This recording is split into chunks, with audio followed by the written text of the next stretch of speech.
उनके कहने के अर्थ को अनर्थ रूप में नहीं निकाला जाना चाहिए। अभी उन्होंने जो 2014 का जिक्र किया, निश्चित रूप से देश में 2 संविधान, 2 विधान और 2 झंडे थे। उसको हमारी सरकार ने एक करने का काम किया, 370 धारा हटा के। मेन उनका इस पर फोकस करना था। बहुत हंसी आती है नेता प्रतिपक्ष पर कि उनको शायद अल्प ज्ञान है। इतने लोग मर रहे हैं लेकिन उसके बाद भी शराब पीना नहीं छोड़ रहे हैं। देख रहे हैं कि डेली किसी न किसी जिले में जो अभी भी शराब व्यवसाय और बालू व्यवसाय में लगे हुए हैं और बिहार को बदनाम करने का काम कर रहे हैं। इसलिए तेजस्वी यादव को अपने गिरेबान में झांकना चाहिए। हाल ही में एक जानी मानी एक्ट्रेस को पद्मश्री अवार्ड मिलता है, जिसके बाद उनका बयान आता है कि देश को असली आज़ादी 2014 में मिली, उससे पहले जो आज़ादी मिली थी वो भीख में मिली थी। इस मुद्दे पर बात करने के लिए हमारे साथ बीजेपी प्रवक्ता डॉक्टर विनोद शर्मा हैं। सर, हाल ही में एक बॉलीवुड की जानी मानी एक्ट्रेस हैं कंगना रनावत, उनको पद्मश्री अवार्ड मिलता है, जिसके बाद वो कहती हैं कि देश को असली आज़ादी 2014 में मिली है, उससे पहले भीख में मिली थी। सर देखिए, कंगना रनौत जी का जो बयान है वो निश्चित रूप से थोड़ा सा लीक से हटकर है, लेकिन उनके कहने के अर्थ को अनर्थ रूप में नहीं निकाला जाना चाहिए। अभी उन्होंने जो 2014 का जिक्र किया, निश्चित रूप से देश में 2 संविधान, 2 विधान और 2 झंडे थे। उसको हमारी सरकार ने एक करने का काम किया, 370 धारा हटा के। मेन उनका इस पर फोकस करना था। लेकिन हो सकता है कि टंग ऑफ स्लिप होता है, कुछ गलतियां आदमी से होती है, वो बोल गई होंगी भावना में, तो उसको बहुत तुल देने की ज़रूरत नहीं है। क्योंकि देश की आज़ादी तो हमारे स्वतंत्रता सेनानियों ने निश्चित रूप से लड़कर दिलाई, इसमें दो राय नहीं है। बहुत लंबा संघर्ष हुआ गांधी जी के नेतृत्व में और उसको इनकार नहीं किया जा सकता। लेकिन ये भी सच है कि कांग्रेस सरकार ने इतने लंबे समय तक कश्मीर के मुद्दे को उलझाए रखा, देश के सामने एक समस्या बनाए रखा और हमेशा ये बात सुनने को मिलती थी कि वहाँ दूसरे झंडे का प्रयोग होता है, वहाँ मनमानी होती है, वहाँ की सरकारें भारत सरकार के निर्देश को मानने के लिए बाध्य नहीं थी। तो उसके हमारे आदरणीय प्रधानमंत्री नरेंद्र मोदी जी ने करके दिखाया। तो निश्चित रूप से आज़ादी का ही एक बहुत बड़ा पार्ट है, क्योंकि भारत आज एक है। कन्याकुमारी से कश्मीर तक हम कहते थे पहले, लेकिन सच्चाई थी कि कन्याकुमारी से कश्मीर तक भारत आज़ाद नहीं था, कहीं न कहीं प्रतिबंध के अंदर में था। उसको हमारे आदरणीय प्रधानमंत्री ने समाप्त करने का काम किया है। यही भावना थी उनकी कहने की। लेकिन मैंने कहा ना कि भूल बस कभी परिस्थिति या भावना में कुछ बातें निकल जाती हैं, तो हो सकता है कि वो कुछ बोल गई होंगी, लेकिन उसको ज़्यादा तुल देने की जरूरत नहीं है। नहीं सर, ऐसा नहीं लगता है सर कि उनके भावनाओं से बहुत सारे जो लोग हैं उनको ठेस पहुंची होगी। यहाँ तक ये भी सच है कि जो हमारे जो फ्रीडम फाइटर्स हैं उनका अपमान किया गया है और उनको पद्मश्री अवार्ड भी दिया गया है।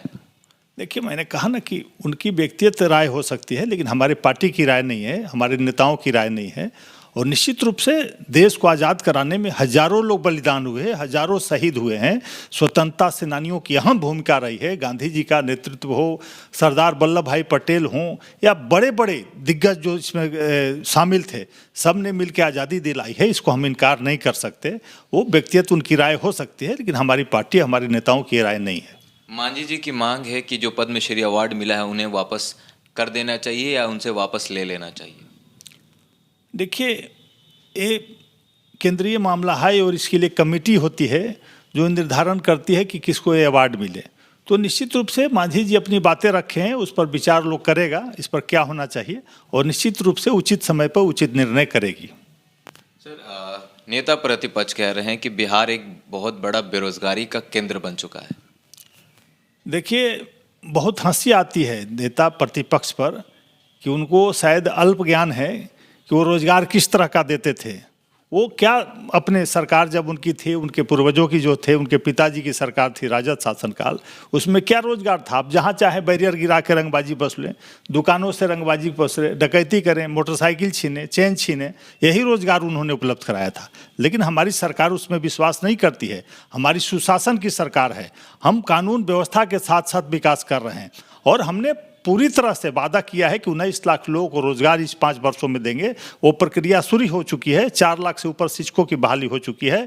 करीब 25,000 से ऊपर डॉक्टर नर्स की बहाली हो चुकी है और लगातार विज्ञापन निकाले जा रहे हैं। दूसरे संसाधन से हम रोजगार देने के अवसर पैदा कर रहे हैं और निश्चित रूप से रोजगार हम देंगे। जब हमने वादा किया है, हमारी सरकार, भाजपा जदयू की सरकार, वो पूरा करके दिखाएगी और उनको इस पर ज़्यादा चिंता करने की जरूरत नहीं है। उनको अपने लोगों को प्रशिक्षित करना चाहिए जो अभी भी शराब व्यवसाय और बालू व्यवसाय में लगे हुए हैं और बिहार को बदनाम करने का काम कर रहे हैं। इसलिए तेजस्वी यादव को अपने गिरेबान में झांकना चाहिए, अपने अतीत में झांक कर देखना चाहिए कि उनके सरकार ने क्या किया और उनकी क्या योजनाएं हैं। वो केवल बातें बनाने में विश्वास करते हैं, उनको काम से कोई लेना देना नहीं है। क्योंकि जब मंत्री थे 2.5 वर्षों तक उप मुख्यमंत्री, उस समय भी देखा कितने लोगों को रोजगार दिया उन्होंने, कहीं तो रोजगार की बात नहीं की।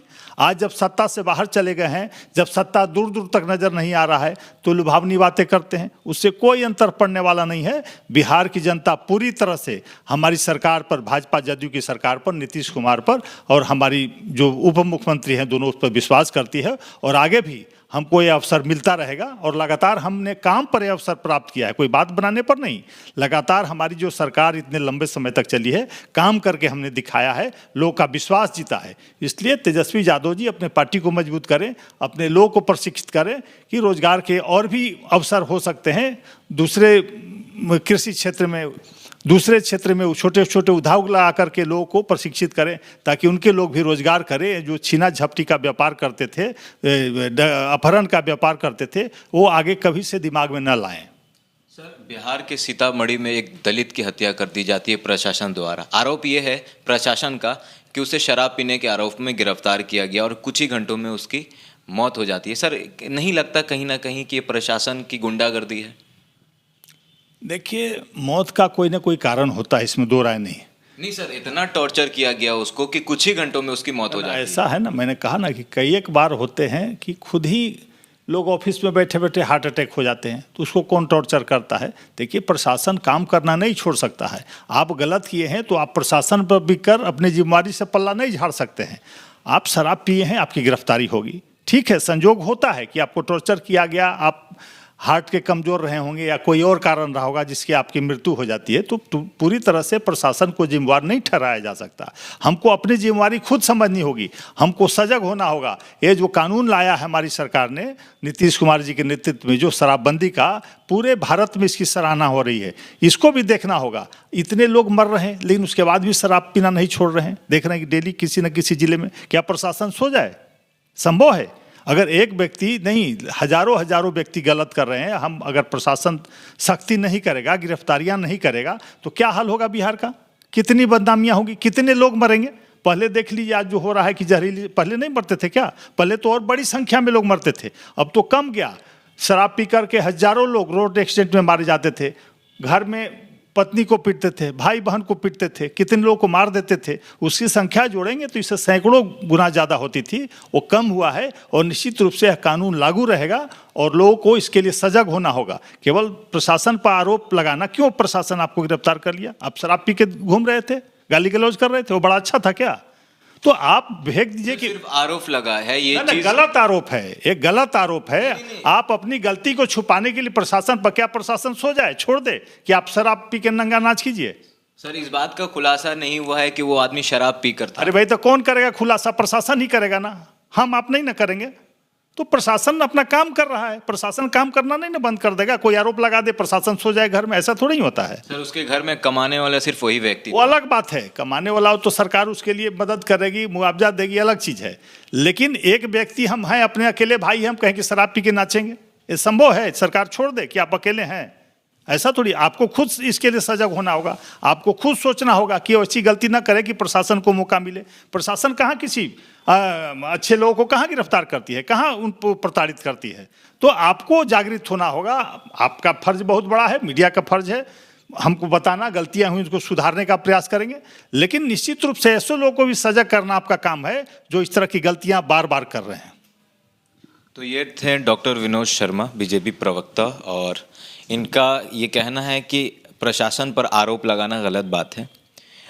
तो आपको हमारा ये वीडियो कैसा लगा कमेंट बॉक्स में ज़रूर बताइएगा। अगर आप हमारे फेसबुक पेज पर हैं तो लाइक करिए, अगर आप हमारे यूट्यूब चैनल पर हैं तो सब्सक्राइब करिए। मिलते हैं अगले वीडियो में।